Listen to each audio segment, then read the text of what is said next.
Good evening student. Start करेंगे हम आज का टॉपिक, और आज का टॉपिक है हमारा किंगडम फंगी। जो फंगस है, इससे पहले हमने प्रोटिस्टा पूरा कंप्लीट कर लिया है। अगर आपने नहीं देखा है तो आप उसको देख सकते हैं।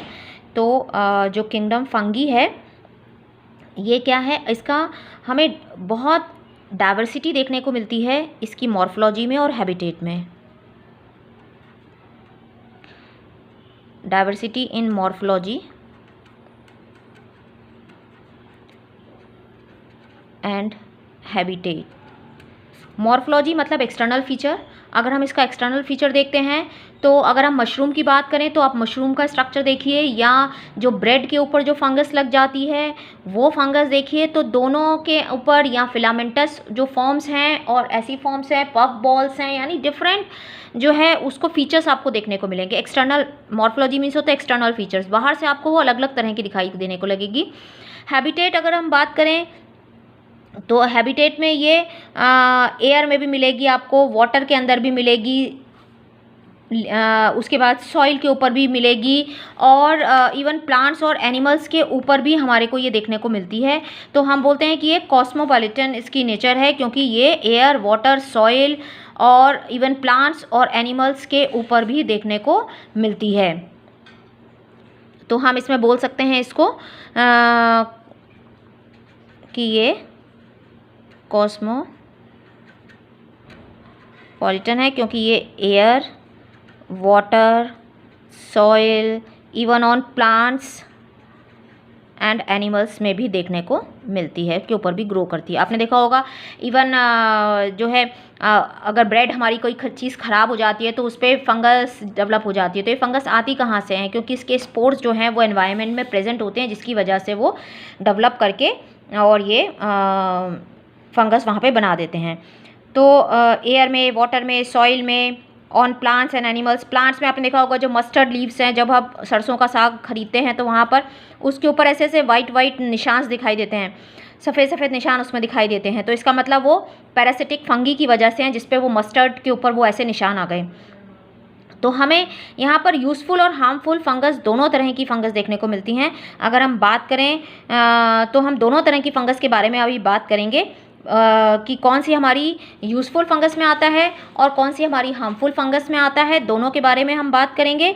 उससे पहले हम इसका जो मोड ऑफ न्यूट्रिशन है थोड़ा उसके बारे में डिस्कस कर लें। सो मोड ऑफ न्यूट्रिशन इसका जो है वो है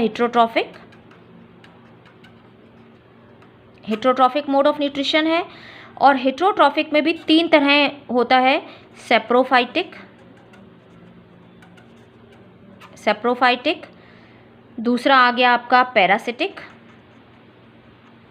और तीसरा आ गया आपका सिम्बायोटिक। ठीक है, तो सेप्रोफाइटिक का मतलब है जो ये सड़ी गली चीज़ों से अपना खाना लेती है, रॉटन सब्सटेंसेस से, यानी डेड ऑर्गेनिक मैटर से। सेप्रोफाइटिक का मतलब है जो डेड ऑर्गेनिक मैटर से जब अपना खाना लेती है, यानी ब्रेड के ऊपर एक फंगस लग गई, ठीक है, और वहाँ पर क्या होगा, उसने अपने एंजाइम्स डाले और बाहर उसको डाइजेस्ट किया और उसके बाद फिर वो अब्जॉर्ब करती है। यानी ब्रेड है और ब्रेड पे यहाँ पर फंगस ग्रो करने लग गई, तो वो क्या हुआ, उसने अपने एंजाइम्स उसके ऊपर डाले सारे और उसके बाद उसको डाइजेस्ट किया और फिर वो अब्जॉर्ब करती है। तो ये सड़ी गली चीज़ों से, डेड ऑर्गेनिक मैटर से ले रही है, तो वो सेप्रोफाइटिक कहलाती है। पैरासिटिक जो लिविंग ऑर्गेनिक मैटर से फूड लेती है, लिविंग ऑर्गेनिक मैटर से जब फूड लेती है तब वो पैरासिटिक कहलाती है। मान लो हमारे ऊपर ग्रो कर रही है, दांत खाज खुजली जो हो जाती है तो हमारे ऊपर ग्रो कर रही है, यानी लिविंग ऑर्गेनिक मैटर से ले रही है, तो वो हो गई पैरासिटिक। सिम्बायोटिक के अंदर आपको दो चीज़ें देखने को मिलेंगी, एक आएगा आपका लाइकेंस और दूसरा आपका आएगा माइकोराइजा।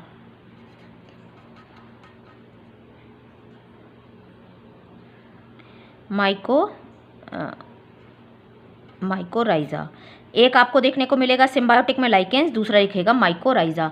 तो लाइकेंस क्या होते हैं, लाइकेंस जो होते हैं वो एल्गी और फंगस का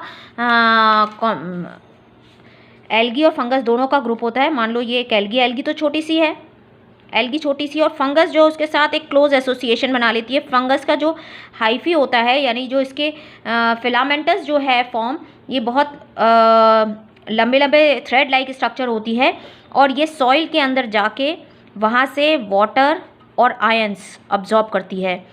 जैसे फॉस्फेट आयन है, अब्जॉर्ब किया, अब्जॉर्ब कर, ये एल्गी है, ये फंगस है, अब्जॉर्ब किया, अब्जॉर्ब करके एल्गी को दे देगी, और एल्गी खाना बनाएगी और खाना बना के इसको देगी, यानी ग्लूकोज बनाया इसने, ग्लूकोज बना के फंगस को भी देगी। तो इनका क्लोज एसोसिएशन हो गया। तो सिम्बायोटिक का मतलब है जहाँ पर दो ऑर्गेनिज्म जो है वो अपने म्यूचुअल बेनिफिट के लिए ले रहे हैं, जहाँ पर दोनों का बेनिफिट है।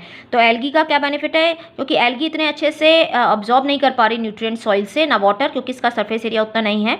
पर फंगस के जो ये फिलामेंट्स हैं, इसका एरिया, सरफेस एरिया ज़्यादा है, वो इजीली सॉइल से वाटर मिनरल्स अब्जॉर्ब करती है, स्पेसिफिकली फॉस्फेट आयन वगैरह, और अब्जॉर्ब करके एल्गी को देती है, एल्गी खाना बनाती है और फंगस को भी देती है। तो दोनों का म्यूचुअल बेनिफिट हो गया। इसको हम बोलते हैं लाइकेंस।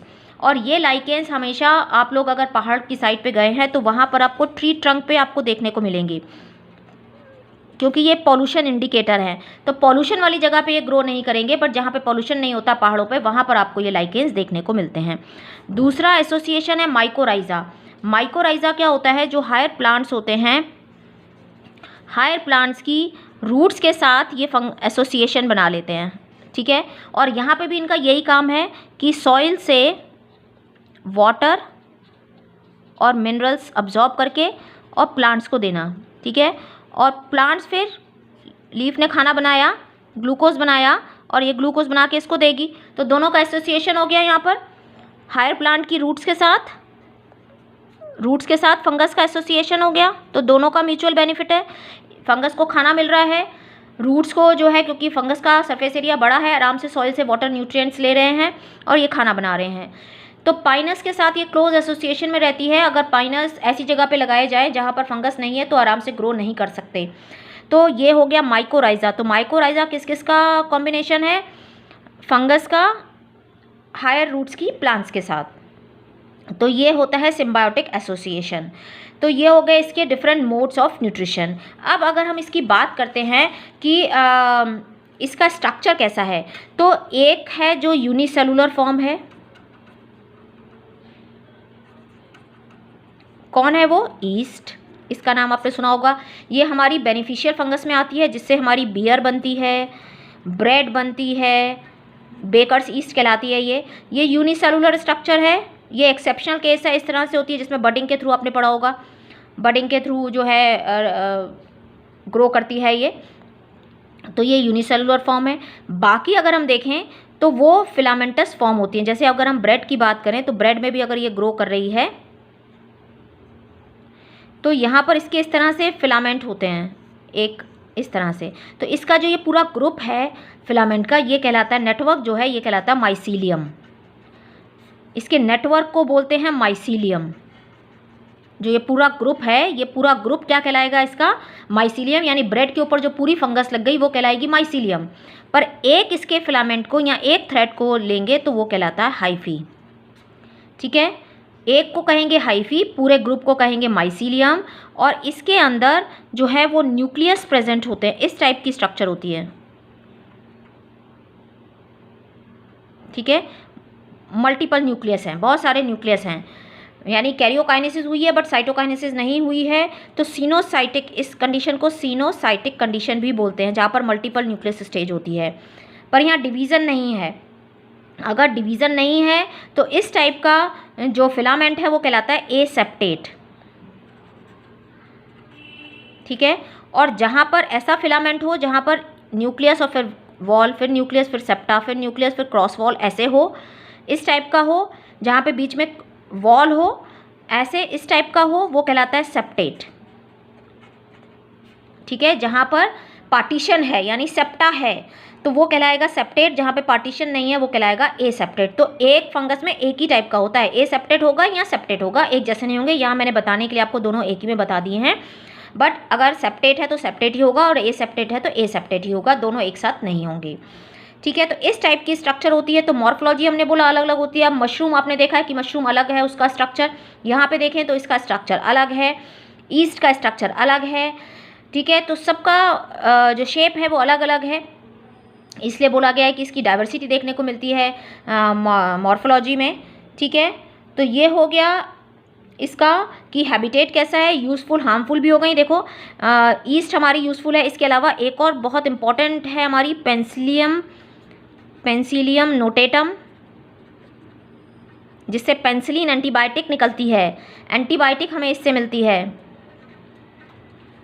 एंटीबायोटिक इससे हमें मिलती है।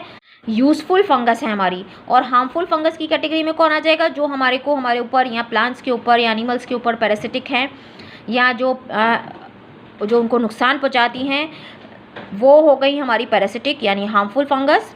और ये हमारी यूज़फुल फंगस हैं जो हमें फ़ायदा पहुंचाती है। इसके अलावा आप पढ़ेंगे बफल्स और ट्रफल्स जो हमारे खाने के काम में भी आती हैं, ठीक है। और आपका मशरूम तो है ही।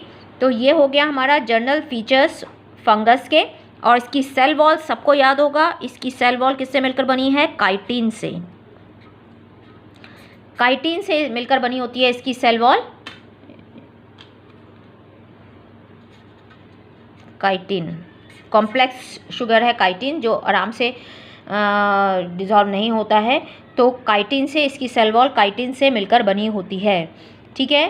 तो ये है इसका जनरल इंट्रोडक्शन। इसके बाद इसको हम 4 हेडिंग है उसको अलग अलग हम पढ़ेंगे और उसी में हम इनका सेक्सुअल रिप्रोडक्शन भी देखेंगे कि कैसे कैसे इनमें सेक्सुअल रिप्रोडक्शन की प्रोसेस होती है, ठीक है। तो ये हमारा जनरल इंट्रोडक्शन ख़त्म हुआ। उसके बाद हम 4 हेडिंग में इसको पढ़ेंगे कि कौन कौन से टाइप की फंगस किस कैटेगरी में आती हैं। सो आपको ये समझ में आ गया होगा। So thank you, thanks for watching. Please like, subscribe and share.